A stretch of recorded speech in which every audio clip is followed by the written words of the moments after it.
Hi, hello, ನಮಸ್ತೆ. Welcome to ಸ್ಪರ್ಧಾ Bharati UPSC.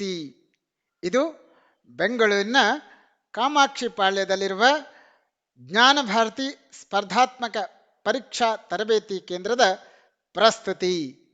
ಸ್ನೇಹಿತರೆ, ಇಂದು ನಾವು ಈ ತರಗತಿಯಲ್ಲಿ ಭಾರತದ ವಿತ್ತ ವ್ಯವಸ್ಥೆ, ಇಂಡಿಯನ್ ಇಕಾನಮಿಯ ಮೊದಲನೆಯ ಭಾಗವನ್ನು ನೋಡ್ತಾ ಇದ್ದೇವೆ. ಅದರ ಅಧ್ಯಯನವನ್ನು ಮಾಡ್ತಾ ಇದ್ದೇವೆ. ಬಂಧುಗಳೇ, ಭಾರತ ಅಂದ ತಕ್ಷಣ ಒಂದು ಕಾಲದಲ್ಲಿ ಅತ್ಯಂತ ಸಮೃದ್ಧವಾದಂಥ ದೇಶ. ಈ ದೇಶದ ವಿತ್ತ ವ್ಯವಸ್ಥೆ, ಈ ದೇಶದ ಆರ್ಥಿಕ ಸ್ಥಿತಿಗತಿಗಳನ್ನು ಕಂಡು ವಿಶ್ವದೆಲ್ಲೆಡೆಯಿಂದ ಸಜ್ಜನರು ಭಾರತಕ್ಕೆ ಬರ್ತಾ ಇದ್ರು. ಭಾರತದಲ್ಲಿ ವ್ಯಾಪಾರ ವ್ಯವಹಾರ ಮಾಡುವುದು ವಿಶ್ವದ ಸಜ್ಜನರಿಗೆ ಹೆಮ್ಮೆಯ ವಿಷಯವಾಗಿತ್ತು. 1820ರವರೆಗೂ ವಿಶ್ವ ಅರ್ಥವ್ಯವಸ್ಥೆಯಲ್ಲಿ ಭಾರತ ಒಂದು ಪ್ರಮುಖ ನೇತಾರ. ಸಂದಾಯ ಬಾಕಿಯಲ್ಲಿ, ಬ್ಯಾಲೆನ್ಸ್ ಆಫ್ ಪೇಮೆಂಟ್ನಲ್ಲಿ ಭಾರತ ಯಾವತ್ತೂ ಪಾಸಿಟಿವ್ ಆಗಿರ್ತಾ ಇತ್ತು, ಧನಾತ್ಮಕವಾಗಿರ್ತಾ ಇತ್ತು. ಸಂದಾಯ ಬಾಕಿ ಯಾವಾಗಲೂ ಭಾರತಕ್ಕೆ ಪರವಾಗಿಯೇ ಇರ್ತಾ ಇತ್ತು. ಆದರೆ ಕಾಲಾನಂತರದಲ್ಲಿ ಈ ಅರ್ಥವ್ಯವಸ್ಥೆ ಕುಸಿತಷ್ಟೇ ಅಲ್ಲ, ಈ ದೇಶದ ಅರ್ಥವ್ಯವಸ್ಥೆಯನ್ನು ಬಡ ಜನರ ಬಡತನದ ಅರ್ಥವ್ಯವಸ್ಥೆ ಅಂತ ಮೂದಲಿಸುವಷ್ಟು ಕೆಳಮಟ್ಟಕ್ಕೆ ಬಿದ್ದಿದ್ದನ್ನು ನಾವು ನೋಡ್ತೇವೆ. ಬಂಧುಗಳೇ, ಇಂದು ನಾವು ಭಾರತದ ವಿತ್ತ ವ್ಯವಸ್ಥೆಯನ್ನು ಅಧ್ಯಯನ ಮಾಡುವಂಥ ಪ್ರಯತ್ನವನ್ನು ಮಾಡೋಣ. ಭಾರತದಲ್ಲಿ ತಮಗೆಲ್ಲ ತಿಳಿದಿರುವಂತೆ 2011ರ ಜನಗಣತಿಯ ಪ್ರಕಾರ 121 ಕೋಟಿಗೂ ಹೆಚ್ಚು ಜನ ವಾಸವಾಗಿದ್ದಾರೆ. ಭಾರತದ ಒಟ್ಟು ವಿಸ್ತೀರ್ಣ 32,87,000 ಚದರ್ ಕಿಲೋಮೀಟರ್ನಷ್ಟಿದೆ. ಜಗತ್ತಿನಲ್ಲಿ 2.4% ಭೂಭಾಗವನ್ನು ಭಾರತ ಹೊಂದಿದೆ. ಭಾರತದ ವಾರ್ಷಿಕ ಬೆಳವಣಿಗೆಯ ದರವನ್ನು ತಾವು ಗಮನಿಸ್ತೀರಿ ಅಂತಾದರೆ, ಭಾರತದ ಗ್ರೋತ್ ರೇಟ್ ಆಫ್ GDP ಎಷ್ಟಿತ್ತು, ಎಷ್ಟಿದೆ ಅನ್ನೋದನ್ನು ನಾವು ಗಮನಿಸ್ತೀವಿ ಅಂತಾದರೆ, ಮೊದಲನೇ ಪಂಚವಾರ್ಷಿಕ ಯೋಜನೆಯಲ್ಲಿ ಅದು 3.6%. 10ನೇ ಪಂಚವಾರ್ಷಿಕ ಯೋಜನೆಯ ಹೊತ್ತಿಗೆ ಅದು 7.9% ಬೆಳೆದಿತ್ತು. ಇತ್ತೀಚಿನ ಭಾರತದ ಗ್ರೋತ್ ರೇಟ್ GDPಯನ್ನು ನೋಡ್ತೀವಿ ಅಂತಾದರೆ 2016-17ರಲ್ಲಿ 8.2%. 2016-17ನೇ ವಿತ್ತ ಸಾಲಿನಲ್ಲಿ 8.2%. 2017-2018ರ ಆ ವಿತ್ತ ಸಾಲಿನಲ್ಲಿ 7.2%. 17-18ರಲ್ಲಿ 7.2%. 2018 ಮತ್ತು 19ರಲ್ಲಿ GDP ನಮ್ಮ ದೇಶದೆಷ್ಟಿತ್ತು ಅಂತಂದರೆ ಅದು 6.1%. 2018-19ರಲ್ಲಿ ನಮ್ಮ ದೇಶದ GDP ಗ್ರೋತ್ ರೇಟ್ 6.1%. 2019 ಮತ್ತು 20ರಲ್ಲಿ GDP ಗ್ರೋತ್ ರೇಟ್ 4.2%. ಬಂಧುಗಳೇ, ಪ್ರಸ್ತುತ 2020-21ರಲ್ಲಿ ನಮ್ಮ ದೇಶದ GDP ಗ್ರೋತ್ ರೇಟ್ ಎಷ್ಟಿದೆ ಅಂತಂದರೆ ಅದು ನಕಾರಾತ್ಮಕವಾಗಿದೆ. 7.3% ನೆಗೆಟಿವ್ ಆಗಿದೆ. ನಕಾರಾತ್ಮಕ ಬೆಳವಣಿಗೆಯ ದರವನ್ನು ಈ ಸಲದ ವಿತ್ತ ವರ್ಷದಲ್ಲಿ ದಾಖಲಿಸಿರೋದನ್ನು ನಾವು ನೋಡ್ತೀವಿ. ಹಾಗೆ ನೋಡಿದರೆ 2017-18ರಿಂದ ಇಲ್ಲಿಯ ತನಕ GDPಯ ಬೆಳವಣಿಗೆಯ ದರ ಅದು ಕುಸಿತ ಬರ್ತಾ ಇರೋದನ್ನು ನೋಡ್ತೀವಿ. ಈ ವರ್ಷ ಕರೋನಾದ ಹಿನ್ನೆಲೆಯಲ್ಲಿ, ಮಹಾಮಾರಿಯ ಹಿನ್ನೆಲೆಯಲ್ಲಿ ಭಾರತದ ಗ್ರೋತ್ ರೇಟ್, ಅಭಿವೃದ್ಧಿಯ ದರ, GDP ಅದು ಕುಸಿದಿದೆ, ನಕಾರಾತ್ಮಕವಾಗಿ ಅದು ಕಂಡು ಬಂದಿದೆ. ಸ್ವತಂತ್ರ ಬಂದ ನಂತರ ಈ ತನಕದ ಎಲ್ಲ ವಿತ್ತ ವರ್ಷಗಳ ದಾಖಲೆಗಳನ್ನು ಪರಿಶೀಲಿಸಿದರೆ GDP ಅತ್ಯಂತ ಹೆಚ್ಚು ಕುಸಿತಕ್ಕೆ ಒಳಗಾದಂಥ ವರ್ಷ ಯಾವುದು ಅನ್ನುವಂತಹ ಪ್ರಶ್ನೆ ನಿಮ್ಮ ಸ್ಪರ್ಧಾತ್ಮಕ ಪರೀಕ್ಷೆಯಲ್ಲಿ ಬಂದರೂ ಬಂದೀತು. ಅದಕ್ಕೆ ಸರಿಯಾದ ಉತ್ತರ 2020-21. ಸ್ನೇಹಿತರೆ, ಕೇವಲ ಭಾರತ ಮಾತ್ರ ನೆಗೆಟಿವ್ ಗ್ರೋತ್ ರೇಟನ್ನು ದಾಖಲಿಸಿಲ್ಲ. ಜಗತ್ತಿನ 166 ದೇಶಗಳು ಈ ರೀತಿಯ ನೆಗೆಟಿವ್ ಗ್ರೋತ್ ರೇಟನ್ನು, ನೆಗೆಟಿವ್ GDPಯನ್ನು ದಾಖಲಿಸಿರೋದನ್ನು ನಾವು ನೋಡ್ತಾ ಇದ್ದೀವಿ. ಆದರೂ ವಿಶ್ವದಲ್ಲಿ ಕೆಲವು ರಾಷ್ಟ್ರಗಳು ಪಾಸಿಟಿವ್ ಗ್ರೋತ್ ರೇಟನ್ನು ದಾಖಲಿಸಿರುವಂಥದ್ದನ್ನು ನಾವು ಕಾಣ್ತೀವಿ. ಅವು ಯಾವುವು ಅನ್ನುವಂಥದ್ದು ಪ್ರಶ್ನೆ. ಸ್ಪರ್ಧಾತ್ಮಕ ಪರೀಕ್ಷಾ ಹಿನ್ನೆಲೆಯಲ್ಲಿ ಇವುಗಳನ್ನು ಕೂಡ ನಾವು ಗಮನಿಸಿರಬೇಕು. ಸ್ನೇಹಿತರೆ, ಪಾಸಿಟಿವ್ ಗ್ರೋತ್ ರೇಟನ್ನು ದಾಖಲಿಸಿರುವಂತಹ ಕೆಲವು ದೇಶಗಳು ಅವ್ಯಾವುದು ಅಂತಂದರೆ ಚೀನಾ, ಬಾಂಗ್ಲಾದೇಶ್, ವಿಯೆಟ್ನಾಂ ಇತ್ಯಾದಿ. ಚೀನಾ, ಬಾಂಗ್ಲಾದೇಶ್, ವಿಯೆಟ್ನಾಂ ಇತ್ಯಾದಿ. ಇವೂ ಸೇರಿದಂತೆ ಜಗತ್ತಿನ ಒಟ್ಟು 28 ರಾಷ್ಟ್ರಗಳು ಧನಾತ್ಮಕ GDP ಬೆಳವಣಿಗೆಯ ದರವನ್ನು ದಾಖಲಿಸಿರೋದನ್ನು ನಾವು ನೋಡ್ತೀವಿ. ಬಂಧುಗಳೇ, ಸ್ವತಂತ್ರ ಭಾರತದಲ್ಲಿ ಅಂದರೆ 1947ರಿಂದ 2020-21 ತನಕ ಎಷ್ಟು ಬಾರಿ ಭಾರತ ನೆಗೆಟಿವ್ GDP ಗ್ರೋತ್ ರೇಟನ್ನು ದಾಖಲಿಸಿತ್ತು ಅನ್ನುವಂಥದ್ದು ಪ್ರಶ್ನೆ. ಸ್ವತಂತ್ರ ಭಾರತದಲ್ಲಿ ಎಷ್ಟು ಬಾರಿ ನೆಗೆಟಿವ್ GDP ಗ್ರೋತ್ ರೇಟನ್ನು ದಾಖಲಿಸಿತ್ತು ನಮ್ಮ ದೇಶ ಅನ್ನುವಂಥದ್ದು ಪ್ರಶ್ನೆ. ಬಂಧುಗಳೇ, ಇದಕ್ಕೆ ಸರಿಯಾದ ಉತ್ತರ 5 ಬಾರಿ. ಯಾವ್ಯಾವ ವರ್ಷ? ಅದು 1958, ಆ ವರ್ಷ ನೆಗೆಟಿವ್ 1.2% GDP ಗ್ರೋತ್ ರೇಟ್ ದಾಖಲಾಗಿತ್ತು. ಅದಾದ ನಂತರ 1966, ಆ ವರ್ಷ ಋಣಾತ್ಮಕವಾಗಿ 3.6% GDP ಗ್ರೋತ್ ರೇಟನ್ನು ದಾಖಲಿಸಿತ್ತು. 1973, ಆ ವರ್ಷ -0.32. 1980, ಆ ವರ್ಷ -5.2. ಹೀಗೆ 1958, 1966, 1973, 1980 ಹಾಗೂ ಈಗ 2020-21 ಈ 5 ಬಾರಿ ನಮ್ಮ ದೇಶ ನಕಾರಾತ್ಮಕವಾಗಿ GDP ಗ್ರೋತ್ ರೇಟನ್ನು ದಾಖಲಿಸಿರೋದನ್ನು ನಾವು ನೋಡ್ತೇವೆ.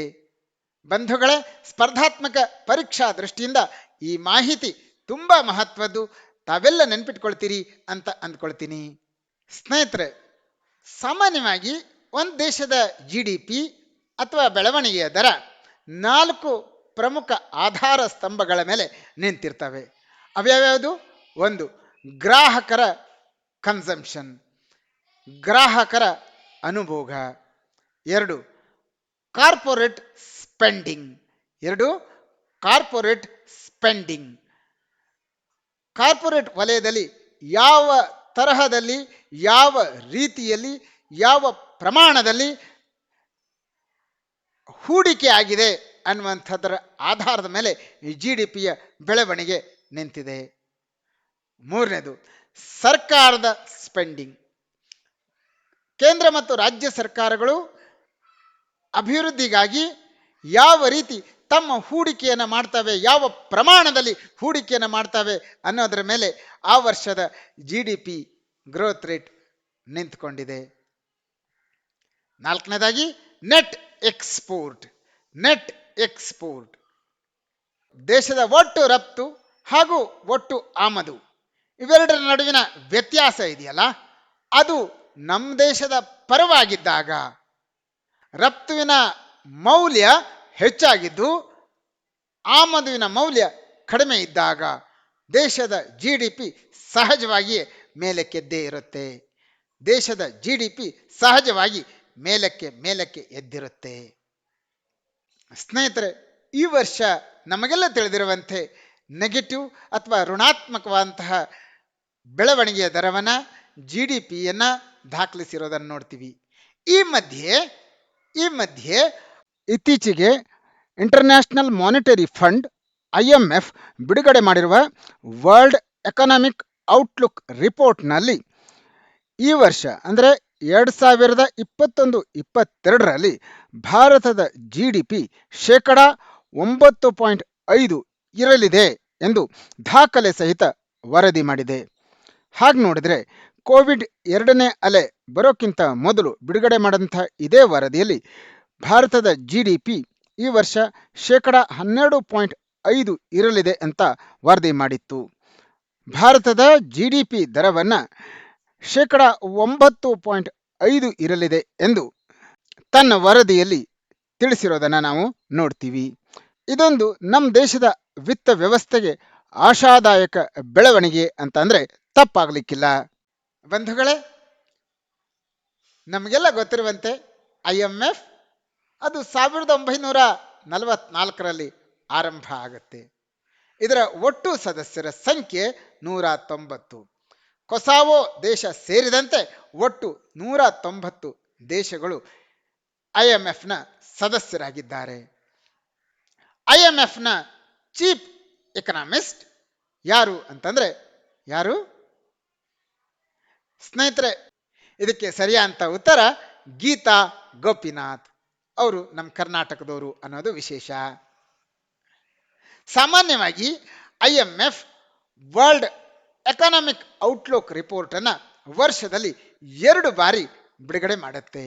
ಬಂಧುಗಳೇ, ನಮ್ಮ ದೇಶದ ವಿತ್ತ ವ್ಯವಸ್ಥೆ, ಆರ್ಥಿಕ ವ್ಯವಸ್ಥೆ ಅಂದರೆ ಇಷ್ಟೇನಾ ಅನ್ನುವಂಥದ್ದು ಪ್ರಶ್ನೆ ಇಲ್ಲ. ನಮ್ಮ ದೇಶದ ವಿತ್ತ ವ್ಯವಸ್ಥೆ ವಿಶಾಲವಾದಂಥದ್ದು. ಜಗತ್ತಿನಲ್ಲಿ ಅತ್ಯಂತ 2ನೆಯ ದೊಡ್ಡ ಜನಸಂಖ್ಯೆಯನ್ನು ಹೊಂದಿರುವಂಥ ಈ ದೇಶ ಜಗತ್ತಿನ ಅತ್ಯಂತ ದೊಡ್ಡದಂಥ 6ನೆಯ ದೊಡ್ಡ ವಿತ್ತ ವ್ಯವಸ್ಥೆ ಇದು. ಜಗತ್ತಿನಲ್ಲಿ 6ನೆಯ ದೊಡ್ಡ ಅರ್ಥವ್ಯವಸ್ಥೆ ಭಾರತದ್ದು. ಭಾರತ ಈಗಾಗಲೇ ನಾವು ನೋಡಿರುವ ಹಾಗೆ ಅತಿ ದೊಡ್ಡ ಕೃಷಿ ಪ್ರಧಾನವಾದಂಥ ದೇಶ. ಭಾರತದ ಬಹಳಷ್ಟು ಜನ ಗ್ರಾಮೀಣ ಪ್ರದೇಶದಲ್ಲಿ ವಾಸಿಸ್ತಾರೆ.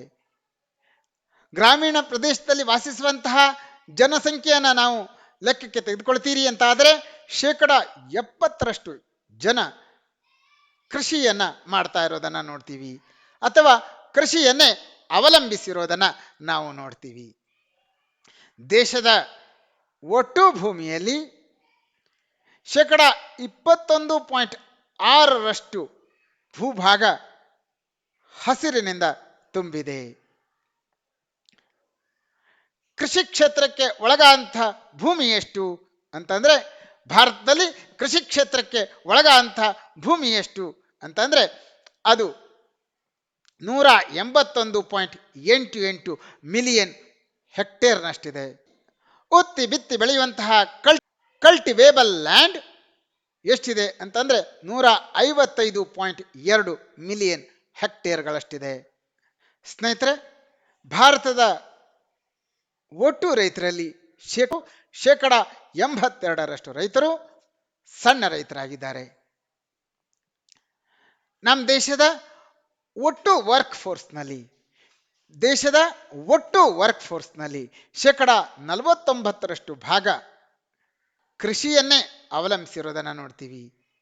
ನಮ್ಮ ಕೃಷಿ ಕ್ಷೇತ್ರವನ್ನು ತೆಗೆದುಕೊಂಡ್ರೆ 2020-21ರಲ್ಲಿ ಭಾರತದಲ್ಲಿ ಬೆಳೆಯಲಾದಂತಹ ಆಹಾರ ಧಾನ್ಯಗಳ ಒಟ್ಟು ಪ್ರಮಾಣ ಎಷ್ಟಿತ್ತು ಅನ್ನುವಂಥದ್ದು ಪ್ರಶ್ನೆ. ಅದು 303.3 ಮಿಲಿಯನ್ ಟನ್. ಭಾರತ 2020-21ರಲ್ಲಿ ಬೆಳೆದಂತಹ ಒಟ್ಟು ಆಹಾರ ಧಾನ್ಯದ ಪ್ರಮಾಣ 303.3 ಮಿಲಿಯನ್ ಟನ್ಗಳಾಗಿವೆ. ಬಂಧುಗಳೇ, ನಮ್ಮ ದೇಶದ ಕೈಗಾರಿಕೆಯ ಚಿತ್ರಣವನ್ನು ತೆಗೆದುಕೊಳ್ತೀರಿ ಅಂತಾದರೆ ಒಟ್ಟು ಶ್ರಮಿಕರಲ್ಲಿ ಅಂತಂದರೆ ವರ್ಕ್ ಫೋರ್ಸ್ನಲ್ಲಿ ಶೇಕಡ 10ರಷ್ಟು ಭಾಗ ಕೈಗಾರಿಕೆಯಲ್ಲಿ ತಮ್ಮ ಕಾರ್ಯವನ್ನು ನಿರ್ವಹಿಸ್ತಾ ಇರೋದನ್ನು ನಾವು ಗಮನಿಸ್ತೇವೆ. ಏಪ್ರಿಲ್ 2006ರಿಂದ 2021 ಜನವರಿಯ ತನಕ ಕೈಗಾರಿಕಾ ಉತ್ಪಾದನಾ ಅಭಿವೃದ್ಧಿಯ ದರ ಶೇಕಡ 4.2ರಷ್ಟಿತ್ತು ಅನ್ನೋದು ವಿಶೇಷ. Indian industrial production index growth rate ಎಷ್ಟಿತ್ತು ಅಂತಂದ್ರೆ ಅದು ಶೇಕಡ 4.2ರಷ್ಟಿತ್ತು. ಈ ವರ್ಷ ನೋ ಡೌಟ್ ಕರೋನಾ ಹಿನ್ನೆಲೆಯಲ್ಲಿ ಕೈಗಾರಿಕಾ ಉತ್ಪಾದಕತೆಯ ಅಭಿವೃದ್ಧಿಯ ದರ ಸ್ವಲ್ಪ ಕಡಿಮೆ ಇದೆ ಅನ್ನೋದು ನಮಗೆಲ್ಲರಿಗೂ ಕೂಡ ಗೊತ್ತಿರುವಂತಹ ಸಂಗತಿ. ಬಂಧುಗಳೇ, ಕೃಷಿ ಕ್ಷೇತ್ರ ಗ್ರಾಸ್ ವ್ಯಾಲ್ಯೂ ಆಡೆಡ್ GVAಗೆ ಶೇಕಡ 14.65ರಷ್ಟು ಕೊಡುಗೆಯನ್ನು ಕೊಡ್ತಾ ಇದ್ರೆ, ಕೈಗಾರಿಕಾ ಕ್ಷೇತ್ರ GVAಗೆ ಶೇಕಡ 30.2ರಷ್ಟು ಕೊಡುಗೆಯನ್ನು ಈ ದೇಶದಲ್ಲಿ ಕೊಡ್ತಾ ಇರೋದನ್ನು ನಾವು ನೋಡ್ತೀವಿ. ಬಂಧುಗಳೇ, ನಮ್ಮ ದೇಶದಲ್ಲಿ ಕೈಗಾರಿಕಾ ಕ್ಷೇತ್ರ GVAಗೆ ಎಷ್ಟು ಪ್ರಮಾಣದ ಕೊಡುಗೆ ಕೊಡುತ್ತೆ ಅಂತಂದರೆ ಅದು ಶೇಕಡ 30.2ರಷ್ಟಿದೆ. ಸ್ನೇಹಿತರೆ, ನಮ್ಮ ದೇಶದ GDPಗೆ MSME micro small and medium enterprises ಎಷ್ಟು ಕೊಡುಗೆಯನ್ನು ಕೊಡುತ್ತೆ ಅನ್ನುವಂಥದ್ದು ಪ್ರಶ್ನೆ. ಇದಕ್ಕೆ ಸರಿಯಾದ ಉತ್ತರ ಶೇಕಡ 30ರಷ್ಟು ಕೊಡುಗೆಯನ್ನು ಅದು ಕೊಡುತ್ತೆ. ಹೀಗಾಗಿ ನಮ್ಮ ಭಾರತದ ಅರ್ಥವ್ಯವಸ್ಥೆಯ ಬ್ಯಾಕ್ ಬೋನ್ ಅಥವಾ ಬೆನ್ನೆಲುಬು ಅಂತ MSMEಯನ್ನು ಕರೀತಾರೆ. 10 ಕೋಟಿಗೂ ಹೆಚ್ಚು ಜನರಿಗೆ ಇದು ಉದ್ಯೋಗವನ್ನು ಕೊಡ್ತಾ ಇರೋದು ವಿಶೇಷ. ಭಾರತದ ಅರ್ಥವ್ಯವಸ್ಥೆಯನ್ನು ತೆಗೆದುಕೊಂಡ್ರೆ ನಮ್ಮ ದೇಶದಲ್ಲಿ ನ್ಯಾಷನಲ್ ಹೈವೇ ಎಷ್ಟಿದೆ ಅನ್ನುವಂಥದ್ದು ಪ್ರಶ್ನೆ. ನಮ್ಮ ದೇಶದ ನ್ಯಾಷನಲ್ ಹೈವೇಯ ಉದ್ದ 1,32,499 ಕಿಲೋಮೀಟರ್ನಷ್ಟಿದೆ ಅನ್ನುವಂಥದ್ದು ವಿಶೇಷ.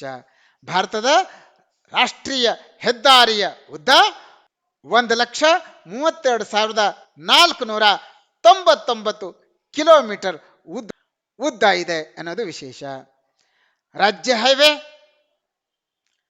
ಅದರ ಉದ್ದ 1,75,036 ಕಿಲೋಮೀಟರ್. ರಾಜ್ಯ ಹೈವೇಯ ಒಟ್ಟು ಉದ್ದ 1,75,036 ಕಿಲೋಮೀಟರ್.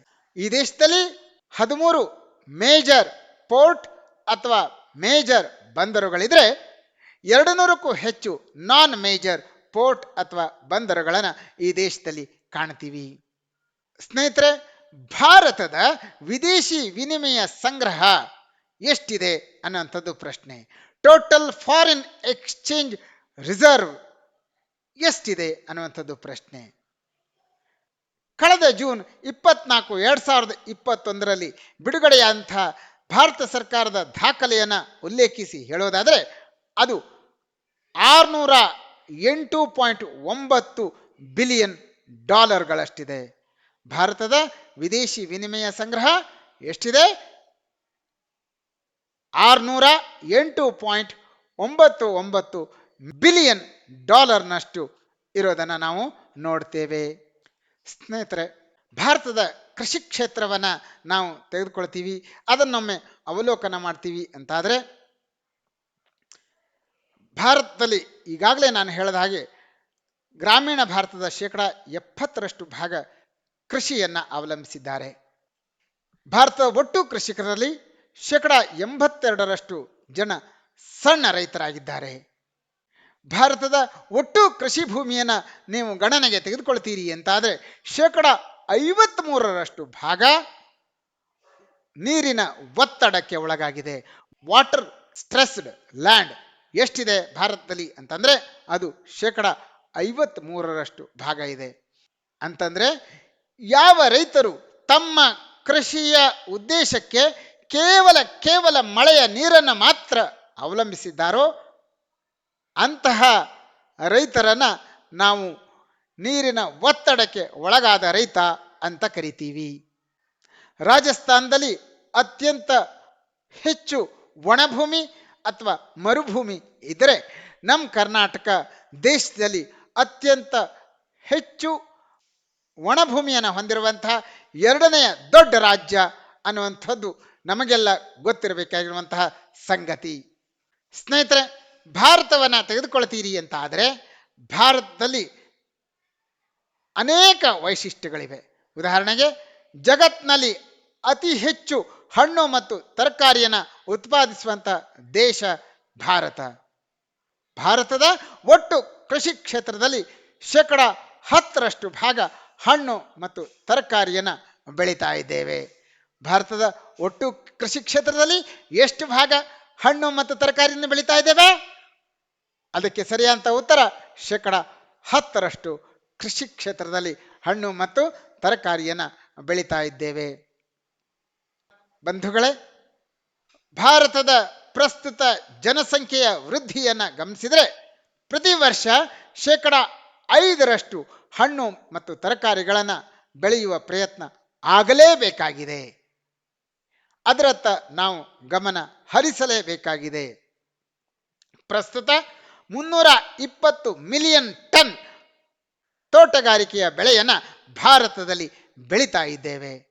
ಪ್ರಸ್ತುತ 320.48 ಮಿಲಿಯನ್ ಟನ್ ತೋಟಗಾರಿಕೆ ಬೆಳೆಯನ್ನು ಭಾರತದಲ್ಲಿ ಬೆಳೀತಾ ಇರೋದು ವಿಶೇಷ. ಬಂಧುಗಳೇ, ಇಲ್ಲೊಂದು ಪ್ರಶ್ನೆ ಬಂದಿದೆ, ಈ ಹಿಂದಿನ ಪ್ರಶ್ನೆ ಪತ್ರಿಕೆಯಲ್ಲೂ ಇತ್ತದು. ಭಾರತದಲ್ಲಿ ಎಷ್ಟು ಅಗ್ರೋ ಕ್ಲೈಮೆಟಿಕ್ ಝೋನ್ಗಳಿದ್ದಾವೆ ಅನ್ನುವಂಥದ್ದು ಪ್ರಶ್ನೆ. ಭಾರತದಲ್ಲಿ ಒಟ್ಟು 128 ಅಗ್ರೋ ಕ್ಲೈಮೆಟಿಕ್ ಝೋನ್ಗಳನ್ನು ನಾವು ಗುರುತಿಸ್ತೇವೆ.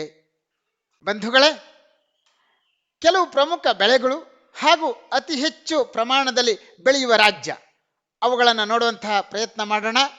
ಈ ಮಾಹಿತಿಯ ಆಧಾರದ ಮೇಲೆ ನಿಮ್ಮ ಸ್ಪರ್ಧಾತ್ಮಕ ಪರೀಕ್ಷೆಯಲ್ಲಿ ಅನೇಕ ಪ್ರಶ್ನೆಗಳನ್ನು ಕೇಳಲಾಗಿದೆ. ಸ್ನೇಹಿತರೆ, ಅಕ್ಕಿಯನ್ನು ಅತಿ ಹೆಚ್ಚು ಬೆಳೆಯುವ ರಾಜ್ಯ ಯಾವುದು ಅನ್ನುವಂಥದ್ದು ಪ್ರಶ್ನೆ.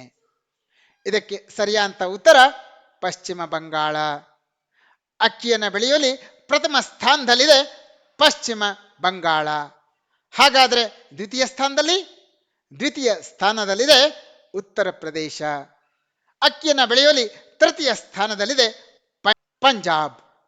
ಸ್ನೇಹಿತರೆ, ಗೋಧಿ ಬೆಳೆಯುವಲ್ಲಿ ದೇಶದಲ್ಲಿ ಪ್ರಥಮ ಸ್ಥಾನದಲ್ಲಿರುವಂತಹ ರಾಜ್ಯ ಯಾವುದು ಅನ್ನುವಂಥದ್ದು ಪ್ರಶ್ನೆ. ಇದಕ್ಕೆ ಸರಿಯಾದ ಉತ್ತರ ಉತ್ತರ ಪ್ರದೇಶ. ಉತ್ತರ ಪ್ರದೇಶದಲ್ಲಿ ಅತಿ ಹೆಚ್ಚು ಗೋಧಿಯನ್ನು ಬೆಳೆಯೋದನ್ನು ನಾವು ನೋಡ್ತೀವಿ. ಬಂಧುಗಳೇ, ದೊಡ್ಡ ಪ್ರಮಾಣದಲ್ಲಿ ಗೋಧಿ ಬೆಳೆಯುವಂಥ ರಾಜ್ಯ ಉತ್ತರ ಪ್ರದೇಶ. ಅದೇ ಅತಿ ಹೆಚ್ಚು ಗೋಧಿಯ ಇಳುವರಿಯನ್ನು ಕೊಡುವಂಥ ರಾಜ್ಯ ಯಾವುದು ಅಂತ ಕೇಳಿದ್ರೆ ಅದು ಪಂಜಾಬ್. ಬಂಧುಗಳೇ, ದೊಡ್ಡ ಪ್ರಮಾಣದಲ್ಲಿ ಅತಿ ಹೆಚ್ಚು ಪ್ರಮಾಣದಲ್ಲಿ ಗೋಧಿ ಬೆಳೆಯುವಲ್ಲಿ ಪ್ರಥಮ ಸ್ಥಾನದಲ್ಲಿದೆ ಉತ್ತರ ಪ್ರದೇಶ. ಹಾಗಾದರೆ ದ್ವಿತೀಯ ಸ್ಥಾನದಲ್ಲಿ ಯಾವ ರಾಜ್ಯ ಇದೆ ಅನ್ನೋದು ಪ್ರಶ್ನೆ. ಅದಕ್ಕೆ ಉತ್ತರ ಪಂಜಾಬ್. ತೃತೀಯ ಸ್ಥಾನದಲ್ಲಿ ಗೋಧಿ ಬೆಳೆಯಲಿರುವಂತಹ ರಾಜ್ಯದ ಹೆಸರು ಮಧ್ಯಪ್ರದೇಶ. ಸ್ನೇಹಿತರೆ, ತೊಗರಿ ದೊಡ್ಡ ಪ್ರಮಾಣದಲ್ಲಿ ಹೆಚ್ಚು ಪ್ರಮಾಣದಲ್ಲಿ ತೊಗರಿ ಬೆಳೆಯುವಂತಹ ರಾಜ್ಯ ಯಾವುದು ಅಂತಂದ್ರೆ ಅದು ನಮ್ಮ ಕರ್ನಾಟಕ. ದ್ವಿತೀಯ ಸ್ಥಾನದಲ್ಲಿದೆ ಮಹಾರಾಷ್ಟ್ರ. ಸ್ನೇಹಿತರೆ, ಶೇಂಗಾ ಅಥವಾ ಗ್ರೌಂಡ್ ನಟ್. ನಮ್ಮ ದೇಶದಲ್ಲಿ ಅತಿ ಹೆಚ್ಚು ಶೇಂಗಾವನ್ನು ಬೆಳೆಯುವಂತಹ ರಾಜ್ಯ ಯಾವುದು ಅಂತಂದ್ರೆ ಅದಕ್ಕೆ ಉತ್ತರ ಗುಜರಾತ್. ಎರಡನೆಯ ಸ್ಥಾನದಲ್ಲಿದೆ ರಾಜಸ್ಥಾನ. ಮೂರನೆಯ ಸ್ಥಾನದಲ್ಲಿದೆ ತಮಿಳುನಾಡು. ಶೇಂಗಾ ಬೆಳೆಯುವಲ್ಲಿ ಪ್ರಥಮ ಸ್ಥಾನದಲ್ಲಿ ಗುಜರಾತ್, ದ್ವಿತೀಯ ಸ್ಥಾನದಲ್ಲಿ ರಾಜಸ್ಥಾನ್, ತೃತೀಯ ಸ್ಥಾನದಲ್ಲಿ ತಮಿಳುನಾಡು ಇರೋದನ್ನು ನಾವು ನೋಡ್ತೀವಿ. ಸಾಸಿವೆ ಬೆಳೆಯುವಂತಹ ದೊಡ್ಡ ರಾಜ್ಯ ಯಾವುದು ಅಂತ ಕೇಳಿದ್ರೆ ಅದಕ್ಕೆ ಸರಿಯಾದ ಉತ್ತರ ರಾಜಸ್ಥಾನ. ನಮ್ಮ ದೇಶದಲ್ಲಿ ಅತಿ ಹೆಚ್ಚು ಪ್ರಮಾಣದಲ್ಲಿ ಸಾಸಿವೆ ಬೆಳೆಯುವಂತಹ ರಾಜ್ಯ ಯಾವುದು ಅಂತಂದ್ರೆ ಉತ್ತರ ರಾಜಸ್ಥಾನ. ದ್ವಿತೀಯ ಸ್ಥಾನದಲ್ಲಿ ಹರಿಯಾಣ ಇದೆ ಹಾಗೂ ತೃತೀಯ ಸ್ಥಾನದಲ್ಲಿ ಉತ್ತರ ಪ್ರದೇಶ ಇರೋದನ್ನು ನಾವು ನೋಡ್ತೀವಿ. ಸಾಸಿವೆ ಬೆಳೆಯುವಲ್ಲಿ ಪ್ರಥಮ ಸ್ಥಾನದಲ್ಲಿ ರಾಜಸ್ಥಾನ, ದ್ವಿತೀಯ ಸ್ಥಾನದಲ್ಲಿ ಹರಿಯಾಣ, ತೃತೀಯ ಸ್ಥಾನದಲ್ಲಿ ಉತ್ತರ ಪ್ರದೇಶ ಇರೋದನ್ನು ನಾವು ನೋಡ್ತೀವಿ. ಬಂಧುಗಳೇ, ಸೂರ್ಯಕಾಂತಿ ಬೆಳೆಯುವಲ್ಲಿ ಪ್ರಥಮ ಸ್ಥಾನದಲ್ಲಿದೆ ನಮ್ಮ ಕರ್ನಾಟಕ. ದ್ವಿತೀಯ ಸ್ಥಾನದಲ್ಲಿದೆ ಒಡಿಶಾ. ತೃತೀಯ ಸ್ಥಾನದಲ್ಲಿದೆ ಹರಿಯಾಣ. ನಮ್ಮ ದೇಶದಲ್ಲಿ ಅತಿ ಹೆಚ್ಚು ಸೂರ್ಯಕಾಂತಿ ಬೆಳೆಯುವಂತಹ ರಾಜ್ಯ ಯಾವುದು ಅಂತಂದ್ರೆ ಅದು ಕರ್ನಾಟಕ. ಎರಡನೇ ಸ್ಥಾನದಲ್ಲಿದೆ ಒಡಿಶಾ. ಮೂರನೇ ಸ್ಥಾನದಲ್ಲಿದೆ ಹರಿಯಾಣ. ಬಂಧುಗಳೇ, ಹತ್ತಿ ಬೆಳೆಯುವಲ್ಲಿ ದೇಶದಲ್ಲಿ ಅಗ್ರ ಸ್ಥಾನದಲ್ಲಿದೆ ಮಹಾರಾಷ್ಟ್ರ. ದ್ವಿತೀಯ ಸ್ಥಾನದಲ್ಲಿದೆ ಗುಜರಾತ್. ತೃತೀಯ ಸ್ಥಾನದಲ್ಲಿದೆ ತೆಲಂಗಾಣ. ಸ್ನೇಹಿತರೆ, ಈ ದೇಶದ ಸ್ವಾತಂತ್ರ್ಯ ಗಳಿಸಿ 75 ವರ್ಷವಾಗುವ 2022 ಹೊತ್ತಿಗೆ ನಮ್ಮ ದೇಶದ ರೈತರ ಆದಾಯ ದ್ವಿಗುಣಗೊಳಿಸಬೇಕು ಎನ್ನುವಂತಹ ಮಹತ್ವಾಕಾಂಕ್ಷಿ ಗುರಿಯನ್ನು ನಮ್ಮ ದೇಶದ ಪ್ರಧಾನಿಗಳಾದಂತಹ ನರೇಂದ್ರ ಮೋದಿಯವರು ಹೊಂದಿದ್ರು. ಮಾರ್ಚ್ 2017ರಲ್ಲಿ ಇದನ್ನು ಸಾಧಿಸುವಂತಹ ಛಲವನ್ನು ಹೊತ್ತು ಈ ದೇಶಕ್ಕೆ ಕರೆಯನ್ನು ಕೊಟ್ಟಿರೋದನ್ನು ನಾವು ನೋಡ್ತೀವಿ. ಹೀಗಾಗಿ ರೈತರ ವರಮಾನವನ್ನು, ರೈತರ ಇನ್ಕಮನ್ನು ದ್ವಿಗುಣಗೊಳಿಸಲಿಕ್ಕೆ ಒಟ್ಟು 7 ಅಂಶದ ಯೋಜನೆಯನ್ನು ಅವರು ಅನಾವರಣ ಮಾಡಿದರು 2017ರಲ್ಲಿ. ಅವ್ಯಾವ್ಯಾವುದು ಅಂತ ನೋಡೋಣ ಬನ್ನಿ. ಮೊದಲನೇದು, ದೊಡ್ಡ ಬಜೆಟ್ ಮೂಲಕ ನೀರಾವರಿ ಯೋಜನೆಗಳನ್ನು ಜಾರಿಗೆ ತರುವಂಥದ್ದು. ದೊಡ್ಡ ಬಜೆಟನ್ನು ವ್ಯಯ ಮಾಡಿ ದೊಡ್ಡ ಪ್ರಮಾಣದಲ್ಲಿ ನೀರಾವರಿ ಯೋಜನೆಗಳನ್ನು ಜಾರಿಗೆ ತರುವಂಥದ್ದು.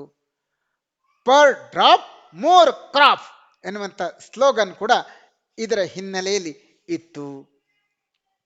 ಎರಡನೇ ಅಂಶ, ಉತ್ತಮ ಗುಣಮಟ್ಟದ ಬೀಜ, ಉತ್ತಮ ಗುಣಮಟ್ಟದ ಗೊಬ್ಬರ ಉಪಯೋಗಿಸಿ ಉತ್ತಮ ಮಣ್ಣಿನ ಆರೋಗ್ಯವನ್ನು ಕಾಪಾಡಿಕೊಳ್ಳುವುದರ ಜೊತೆಯಲ್ಲಿ ಹೆಚ್ಚು ಬೆಳೆಯನ್ನು ಬೆಳೆಯುವಂಥದ್ದು.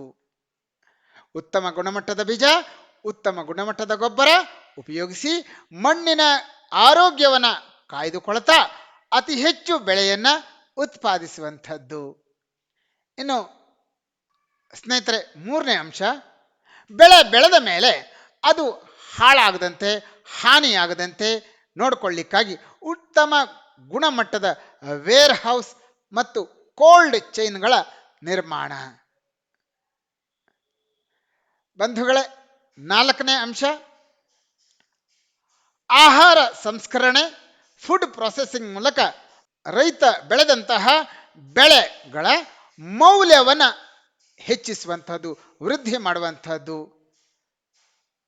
ಸ್ನೇಹಿತರೆ, ಮುಂದಿನ ಅಂಶ, ಐದನೇ ಅಂಶ, ಹೊಸ ತರಹದ ಬೆಳೆ ವಿಮಾ ಯೋಜನೆಗಳನ್ನು ಜಾರಿಗೆ ತರೋದ್ರ ಮೂಲಕ ರೈತರ ಕೈಗೆಟಕುವ ದರದಲ್ಲಿ ಬೆಳೆ ವಿಮೆಗಳನ್ನು ಹಂಚಿ ಬೆಳೆ ಹಾನಿಯಾದರೆ, ಬೆಳೆ ಆಘಾತಕ್ಕೆ ಒಳಗಾದಾಗ ರೈತ ಅದರಿಂದ ಸುರಕ್ಷತೆಯನ್ನು ಪಡೆಯುವಂಥದ್ದು.